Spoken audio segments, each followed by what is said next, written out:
uma geração perdida fora das escolas é o que nos mais assusta no momento.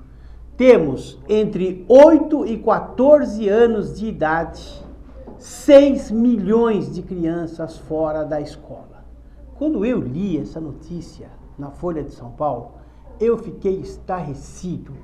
Eu imaginava que nós tínhamos resolvido o problema da evasão escolar. É claro que um caso aqui, um caso ali, sempre vai existir num país subdesenvolvido e que não se interessa pela educação, como é o caso do Brasil.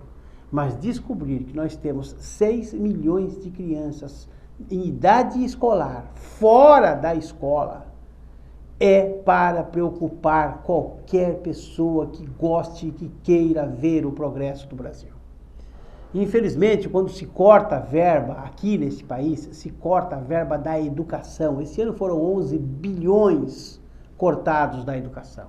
Não se investe na sala de aula. Para quem não sabe, de cada R$100 que sai lá do Ministério da Educação e entra na correnteza para chegar na sala de aula, daqueles R$100 que saiu lá de cima, não chega a 12 aqui embaixo. Não se investe em progresso nesse Brasil. Nós estamos caminhando contra a corrente. Estamos perdendo o bonde da história. Nós precisamos começar a pensar e pensar fixamente em educar. O único caminho para a libertação do ser humano é o conhecimento. Conhecimento que não é passado para as nossas crianças e para os nossos jovens. Pense nisso.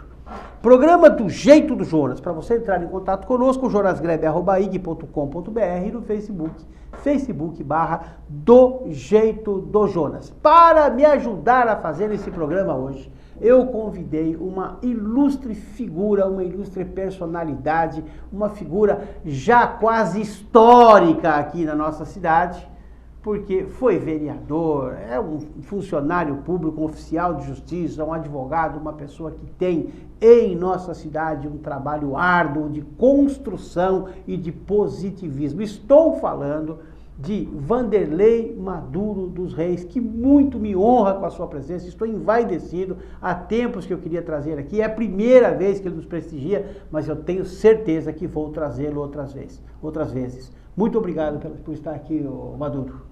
Jonas, eu é que agradeço a você, ao telespectador, por poder mais uma vez estar diante das câmaras, do teu telespectador, e poder ainda, mesmo fora da política atual, poder dar as nossas opiniões. Fora da política secular, né? Porque você está na política. Ver hoje de forma diferente, ver do outro lado, ver como povo, ver como cidadão guarujaense, ver a nossa cidade no estado em que ela está. Na realidade, eu acho que não é a cidade do Guarujá, eu acho que hoje é o Brasil. O Brasil passa por um momento muito delicado, por um momento que preocupa todas as famílias, preocupa os aposentados, preocupa de uma forma geral a nação brasileira por tudo aquilo que tem acontecido. As discussões em prol da menoridade, ser reduzida a 16 anos, o jogo hoje que se faz com esse país, é lamentável que nós chegamos a esse ponto. E Guarujá não foge do contexto nacional, também faz parte realmente de um Brasil diferente, que mudou e mudou para pior, Jonas. Na minha modesta opinião, passiva de contestação por todos os senhores telespectadores. Eu costumo dizer que o Brasil é um dos países mais fortes do mundo, porque nenhum outro país aguentaria tantos governos nefastos como o Brasil vem aguentando. Infelizmente, estamos caminhando para trás. Mas você foi vereador quantas vezes? Quantos mandatos? Eu fui vereador por 4 legislaturas. Consecutivos? Consecutivos. Eu fui candidato a deputado 2 vezes, eu fui candidato a prefeito 1 vez. Fui presidente de Câmara por 3 legislaturas seguidas e tive a honra de gerenciar bem o erário público do Legislativo guarujaense, fazendo uma economia real de dinheiro na casa dos 13 milhões de reais. Isso até 2004, onde eu arrisquei a candidatura de prefeito e por um lapso aqui de nossa cidade, eu acabei sendo impugnado numa eleição da qual não havia qualquer razão. porque eu vinha com uma folha extremamente de serviços prestados à comunidade guarujaense, entregando à Prefeitura de Guarujá uma economia real de 13 milhões de reais, é muito de dinheiro um hoje. orçamento de 18. Que é muito dinheiro hoje, imagine isso há 11, 12 anos atrás. Para você ter uma noção do quanto era essa importância, hoje a Câmara tem, se não me falha a memória, 40 ou 41 milhões de reais de e anual. não economiza 13. Não, o Nicolás, pelo que sei, pegou já com alguma dívida. E só tem 17 vereadores. Eu tinha 21. Então as coisas foram muito diferentes, Jonas. Nós tivemos um gerenciamento do Legislativo guarujaense com muito carinho, com muito amor. Até porque eu sou filho dessa cidade, minha mãe já é filha dessa cidade e eu tinha uma responsabilidade com a sociedade guarujaense. Eu não poderia, de forma alguma, ter que estar andando numa calçada e encontrar alguém de que conhece minha família, de que me conhece, eu ter que mudar de calçada. Ou esticar o dedo, né? Isso. Alguém esticar o dedo e falar, olha Jamais ele farei ali, isso. é complicado. É melhor você não ter mandado Mas, nenhum. ô Maduro, aí termina 4 legislaturas, uma candidatura a prefeito, aí termina e você não se candidatou a posteriori, ou enfim, deixou o poder. E como fica a vida, a lembrança, a mudança de rotina? Perturba, fala assim, caramba, Não, essa hora eu estava sempre na Câmara, ou cria-se situações novas, como é que funciona? Não. Você precisa colocar 2 pontos na tua vida. O primeiro, eu nunca me iludi. Eu não era vereador, eu estava vereador. Ok. Eu sou oficial de justiça, eu sou efetivo do Tribunal de Justiça de São Paulo. Eu estou no final de carreira, eu já peguei até a 6ª parte. Se eu quiser me aposentar amanhã, eu estou me aposentando, Jonas. Mas fico porque gosto de trabalhar, gosto de manter um relacionamento com a população, gosto de frequentar os bairros, locais onde eu ainda encontro muitas pessoas que são gratas por aquilo que nós pudemos fazer nessa cidade. E isso me fez e me deu um acalento de continuar trabalhando da mesma forma que eu estaria na Câmara, porque eu me sinto um homem útil ainda. Então, tanto faz você ser útil no Legislativo como você ser útil no Judiciário. Eu continuo ajudando pessoas, eu continuo com o escritório de advocacia, eu continuo dando um tratamento respeitoso àqueles que sempre me consideraram e ainda me consideram como seus amigos. Mas você acabou virando uma espécie de um conselheiro, né? Porque os mais jovens procuram o Maduro para saber de uma situação, para saber como sair de um determinado ponto. Jonas, conselho é aquilo que a gente já conhece esse ditado, se fosse bom ninguém dava, né? A gente até às vezes orienta. Conselho não, mas consultoria. Sim. Mas às vezes a gente, Jonas, até orienta. Mas fala para o cara, meu irmão, não vai por aí que é contramão. Mas parece que você disse para ele, vá por aqui. Porque os caras política é um negócio, Jonas, que eu costumo dizer. É uma nuvem que tu olha e diz, tranquilo, tá uma ovelhinha lá. Tu para amarrar o sapato, quando tu olha, virou um leão. Sabe?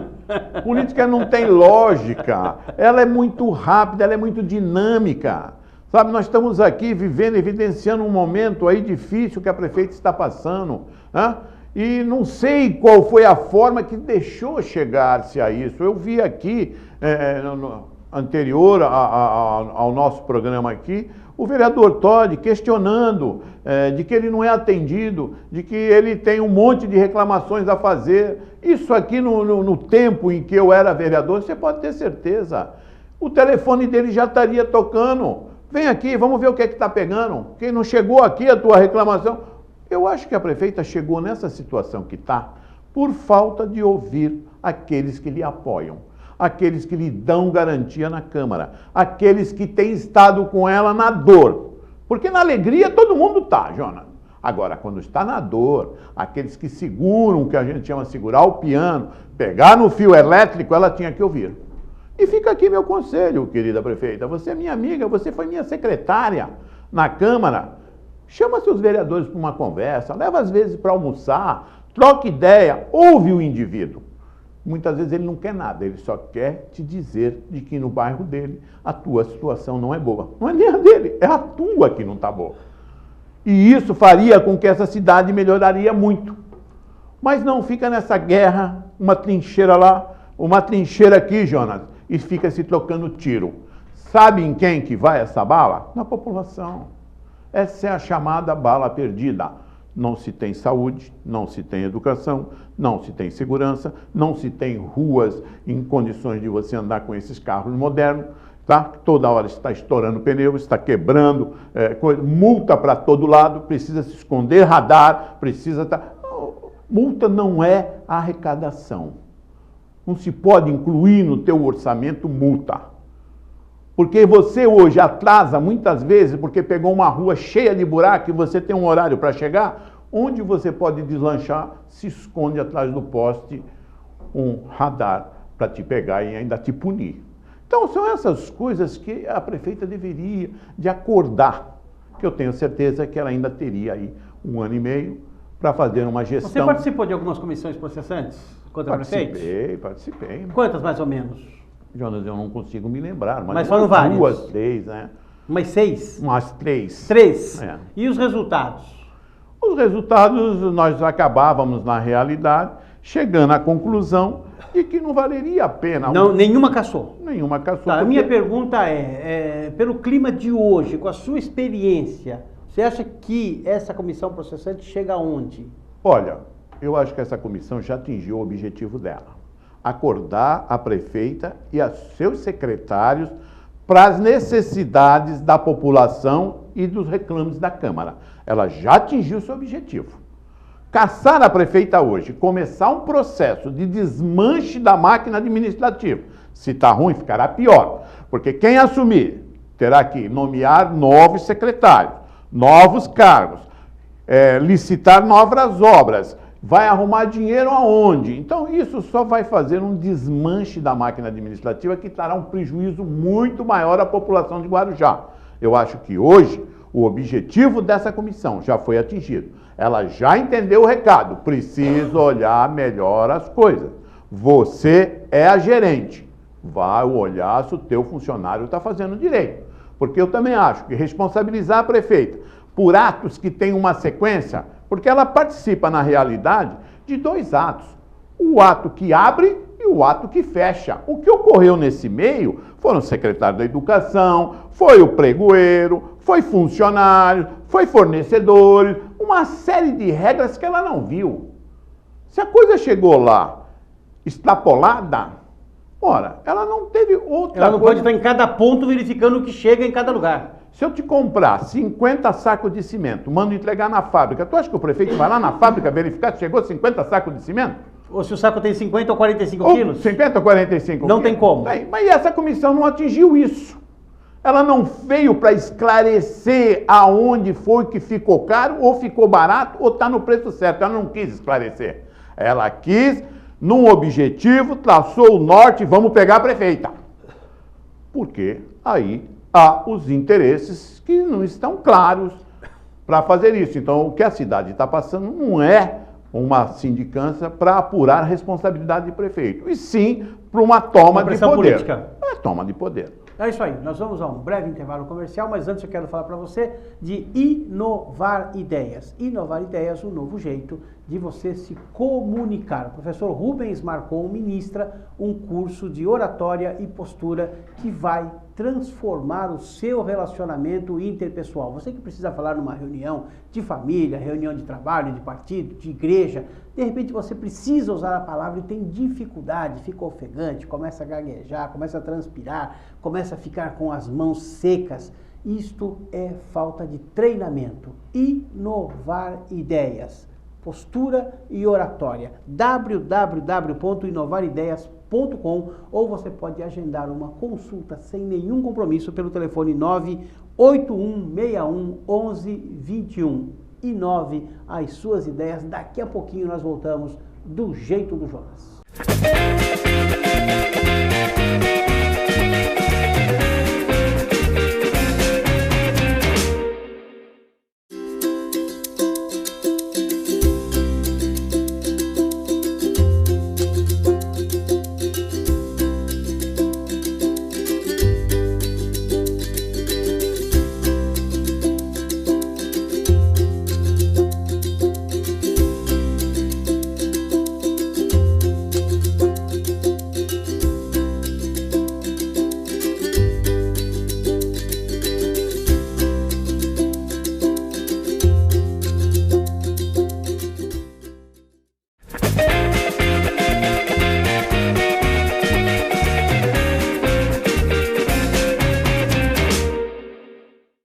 do Jeito do Jonas, voltando para o segundo bloco, batendo um papo gostoso hoje aqui com o vereador, ex-vereador, Vanderlei Maduro dos Reis. 3 vezes presidente da Câmara Municipal do Guarujá, 4 mandatos, muitos serviços prestados à nossa cidade. Antes de voltar com o Maduro, eu quero falar para você de Ravena. A Ravena é um produto revolucionário, natural, para profissionais, para salões de beleza, para profissionais da beleza, cosméticos de primeiríssima qualidade, que está chegando no Guarujá e que vai estar conosco aqui no programa, vai estar sempre em parceria conosco e vai atuar em toda a Baixada Santista com produtos diferenciados. Aguarde, Ravena é o nome desse produto que eu estou te falando. Vanderlei Maduro dos Reis. Eu quase te chamei de vereador de novo, rapaz.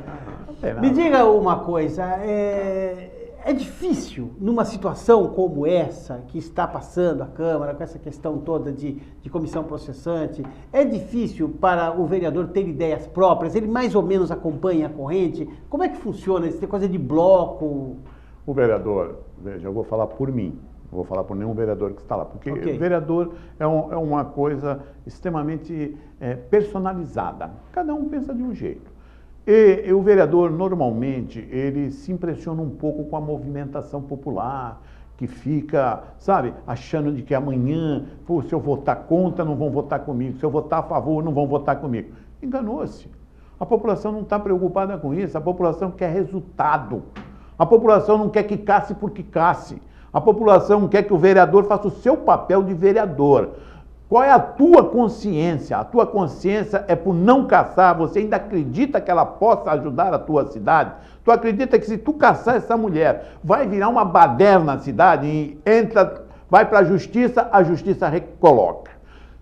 A justiça tira, assume o vice, sai o vice, entra a prefeita, sai a prefeita, caça o vice, entra o presidente da Câmara. Nós temos um ano e meio de administração onde as policlínicas vão parar, onde o Santo Amaro vai sofrer, onde as ruas que estão com obra vão parar. Quer dizer, o transtorno será muito maior hoje do que a gente possa imaginar. A população não tem essa visão, mas o vereador tem a obrigação de ter. A obrigação o vereador é o fiscal. Ele é o homem que está ali representando uma parcela da população. E ele não pode, mesmo que seja em detrimento ao seu mandato, ele não pode sacrificar o seu eleitor, a sua população. Ele tem que ter um discurso para dizer, eu votei favorável, porque senão a minha cidade ia para o brejo. A tua casa, na próxima chuva, ia encher. Você vai ficar numa situação extremamente difícil e eu não posso ver o meu amigo, o meu eleitor, aquele que apostou em mim, eu te vender porque A ou B ou C me disse que queria que caçasse ela. Não pode votar de forma alguma por pressão. O vereador tem que chegar lá e decidir. Eu sou contra a cassação porque essa é uma cassação política. Ela não é legal juridicamente porque faltou se ouvir a secretária de Educação, faltou se ouvir o pregoeiro que determinou o preço que foi feito e essas coisas não foram ouvidas. Não estão nos autos. Se não estão nos autos, eu não posso votar. Eu não vou fazer aqui um julgamento político. Julgamento político, Jonas, só tem um juiz para fazer, é o povo, na urna. No dia de votar, ele diz se você estava certo ou você estava errado. E é isso que o vereador tem que manter na conduta dele, no cérebro dele, na condição de autoridade imposta pela população. É o meu modo de pensar, volto a dizer, passivo de contestação. Porque tem muitas pessoas que querem caçar porque ela não deu um cargo. Querem caçar porque não vê ela. Querem caçar porque não sei, mas nada a ver com o que está aí. Não sabe nem por que ela está sendo julgada. É uma pena. É uma pena, porque os fazedores de opinião vão sair pela cidade dizendo que B, C. É o caso da Dilma. É o caso da Dilma. Há uma grande parcela que quer que casse a Dilma. Até diria para você, Jonas, vamos caçar a Dilma. Por quê? Porque diminuiu a aposentadoria das viúvas. Porque aumentou o imposto de renda. Por essas coisas, eu também quero que casse a Dilma. Mas isso é pessoal meu.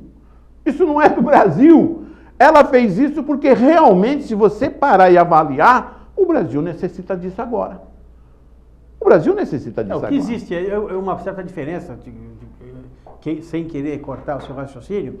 Mas é uma certa diferença porque a Dilma tem aí um problema com o Tribunal de Contas da União nas pedaladas fiscais, onde verbas foram subtraídas, e subtraídas que eu digo assim, foram nominadas, né? E essas verbas não foram utilizadas como foram nominadas, e é uma coisa grave que ela tem que responder junto ao Tribunal de Contas da União. E tem também a questão da Petrobras, onde ela nomeou pessoas que acabaram fazendo lá algumas atitudes que, né? E esse dinheiro acabou voltando para a campanha dela, né? Ah, mas deu para o outro também. Sim, mas quem nomeou foi ela. Ela nomeou os 15 diretores. Mas não é questão de ser caçado ou não. Aí a questão da Dilma é uma questão disso ser trazido à luz do direito para que seja julgado, bem lembrado, né, pelo Tribunal de Contas. Daí a começar-se o processo de impeachment é uma outra situação, é um outro momento, e aí entra também a questão política. Vamos fazer esse comparativo. Vamos, claro. Você colocou bem, linkou bem. Veja só, a presidente Dilma teve o problema da Petrobras, que foi horroroso, sim, vergonhoso onde para ela a nação nomeou brasileira. Todos os que roubaram Recentemente, o Exército Brasileiro apresentou aí um tenente e um major que davam um atestado falso para vidros blindados, botando em vida a segurança de muita gente. O Banco do Brasil vendendo dólar falso, foi brasileiro preso nos Estados Unidos, e nenhuma vez se chegou a presidente Dilma para se abrir uma sindicância e caçá-la. A prefeita não participou do leilão, não esteve presente, não pegou o dinheiro disso aí e levou para a campanha dela. Não há qualquer declaração nos autos de que houve dinheiro vivo, que houve suborno, e querem caçar ela. Então você veja, 2 pontos, um quente e um gelado, não vai dar certo nunca. Então você começa a ver de que a razão que a Câmara quer colocar essa coisa está errada.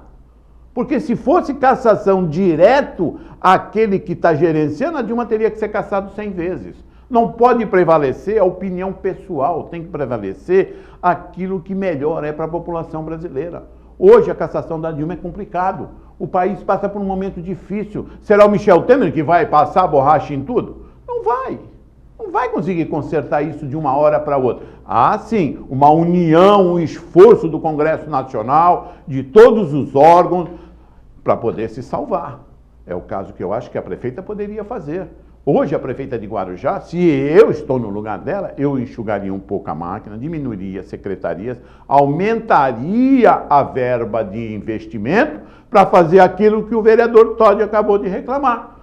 Investir no bairro, investir para as classes menos favorecidas, tampar os buracos, porque esse monte de gente que está aí hoje, recebendo salário, não justifica os problemas que a cidade vem tendo. E aí eu dou razão ao vereador Todi. No seu reclame. Não só do vereador Todi, como outros vereadores têm vindo aqui no nosso programa. Eu assisti falado mais ou menos do vereador Todi. Os outros eu não assisti, eu não tem falado mais ou menos a mesma coisa, que falta esse apoio do Executivo para que eles possam executar as suas obras, atender a sua população, atender o seu eleitor, atender as pessoas. Quando eu era vereador, a nossa ordem de investimento era extremamente pequena. A municipalidade tinha no seu orçamento aproximadamente 7%. 7% de 500, de 600 milhões de reais, que era o orçamento naquela época do então e saudoso prefeito Maurício Mariano, que dava aí 6 vezes 7, 42, 420, né? 4 milhões e 200 para investimento. E a cidade caminhava. Com pouco investimento caminhava. Hoje nós estamos falando num orçamento aí na casa, se não me falha a memória, de uns 1 bilhão e qualquer coisa. Né? Não estou bem ao par, me perdoem se eu cometer algum equívoco. Mas 7% de 1 bilhão já são 700 milhões de reais. 70 milhões de reais. 70 milhões de reais para investimento. Então você veja, se enxugar um pouco essa máquina, você vai chegar a casa aí dos 100 milhões de reais, dá para fazer, anual. Seriam 400 milhões por gestão, por ano de administração. Você teria aí, evidentemente, uma cidade bem mais organizada, com algumas coisas que as outras cidades de menor porte do que Guarujá têm e nós não temos. E hoje eu reclamava isso ao Heitor, que almocei com ele, o presidente do PTB, me fez um convite e eu fui lá. Por exemplo, eu disse, Heitor, como é que pode uma cidade como a nossa não ter um show gratuito no verão inteiro para a população? quando Bertioga tem, quando São Sebastião tem, quando São Vicente tem, Praia Grande, Piruíbe, Itanhaém, cidades de menor arrecadação, tem grandiosos shows para a sua população. Aqui tudo é pago. É tudo pago. E caro. E caro. Não está certo. Então são essas coisas que acabam magoando o vereador, porque o vereador tem necessidade e é cobrado. Quando ele vai para a rua, a população que lhe conhece fala, vereador, arruma um convite para mim do show, ou você compra, ou você vai dizer para o cara que você não tem, porque é tudo pago. Então essas coisas eu sou contrário. Mas eu acho que essa comissão, ela cumpriu, volto a frisar, o seu papel. Que foi um alerta. Puxou as duas orelhas da prefeita. Caçar, eu acho que seria demasiadamente arriscar o futuro do Guarujá, que já não é bom. Vanderlei Maduro, futuro do Vanderlei Maduro político. Bom, o meu futuro a Deus pertence, né? A gente não está aqui. Mas você tem, obviamente, sonhos, politicamente, vontades. Sinceramente, eu precisaria parar, eu precisaria me autoavaliar, fazer uma autoanálise e saber se eu hoje desejo parar de pescar, se hoje eu desejo parar de passear, para voltar a uma vida política ativa. Porque dizem que os peixes vão gostar muito que você pare de pescar, eu faço, você é o melhor pescador da ilha. Eu vou aqui falar uma mentira para você. Eu faço um pesca e solta dentro do barco. Mas... Pega de 12 quilos, 13 quilos. A gente faz um pesca e solta. Quando eu pesco e pesco solto... lá e solta aqui no barco. Aí, Jonas... Quando eu pesco e solto, eu pego 12 quilos, 15 quilos. Quando eu trago para casa, é 1,5 kg no máximo. A verdade é que você hoje precisa, para ser um bom vereador, você precisa se entregar inteiro. Eu fazia isso e teve aqui com o Todd, hoje assessor dele, o Tininho, e, além de ter sido meu assessor por muito tempo, meu diretor de gabinete, era um homem que sabia que a gente entrava às 9 da manhã, atendia 170, 200 pessoas, às vezes nem almoçava. E procurava atender, era uma loucura. A gente se dava inteiro. De repente você começa a olhar para trás e tá vendo que o teu filho cresceu, não senta mais no teu colo. Então essas coisas marcam a gente, Jonas, marcam. Você perdeu a tua vida, você deixou de estar com a tua família, atendendo a população, que nem sempre te compensa da forma que você imagina, de que eles vão ficar gratos, de que você está fazendo bem. Mas aí eu costumo dizer, aquilo que você faz de bom aqui na Terra, precisa pregoar. Fica gravado. Fica gravado. O que você faz de ruim não precisa também o que os outros falam. Vanderlei Maduro dos Reis. Eu tenho que pensar muito, Jonas, para voltar. Eu tenho recebido vários convites, inclusive recebi convite para ser candidato a prefeito, diante do quadro que está aí, mas eu teria que refletir muito. Pense bastante. Vanderlei Maduro dos Reis, muito nos honrou com a sua presença. Vou trazê-lo aqui outras vezes, porque temos muito a conversar. O que ele fez aqui hoje foi dar uma aula de quem ocupou aquela cadeira em 4 legislaturas, 3 vezes presidente da Câmara Municipal. 30 segundos para falar tchau. Jonas, quero te agradecer a oportunidade de me emprestar aqui às tuas câmaras, a você, telespectador, de deixar eu entrar em seu lar e poder com você dialogar a minha opinião. Mais uma vez eu encerro dizendo, o que eu disse, não sou o dono da verdade nem o dono da razão. Apenas é minha opinião passiva de contestação, da sua, da do Jonas e de quem entender de que eu estou equivocado. Mas só pode mudar de ideia quem tem uma ideia. Meu muito obrigado, uma boa tarde a todos e que Deus vos abençoe. Muito obrigado, Vanderlei Maduro. Quero agradecer também ao Tininho que esteve conosco aqui, nos acompanhando. Uma honra muito grande receber. Que Deus te abençoe e te guarde, que faça resplandecer o seu rosto sobre ti e te dê a paz.